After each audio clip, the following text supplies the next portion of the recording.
Most people don't realise this, but the North American Great Lakes were formed around 20,000 years ago by massive ice sheets, up to 2 miles thick. These enormous blocks of ice scoured the ground with such force, they left permanent marks in our landscape. And if you zoom in to the eastern coastline of Lake Michigan, you'll find a very small harbour lake, and this hidden gem is called White Lake. Fast forward to the human era, and White Lake has changed a lot. The impact of chemical industries and tanning was so damaging that White Lake was listed as an area of concern. After considerable efforts to improve the health of the lake, it was eventually delisted as an area of concern in 2014. But the story's not over. Some people are worried that without careful monitoring, White Lake's water quality might decline again.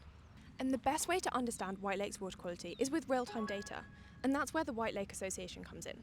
They've been monitoring the lake for decades, but last year, in 2025, they deployed their first ever real-time buoy in the middle of the lake at its deepest point. This collects real-time data on important characteristics, like the weather and water quality. And it's not just a resource for the WLA to understand White Lake's health, it's become a valuable resource for the local community, including fishermen and sailors. The data is available free online for anyone, 24/7. This is just one of the many ways that the WLA is helping to build a cleaner White Lake for the future. If you had a lake like this near you, would you use this data?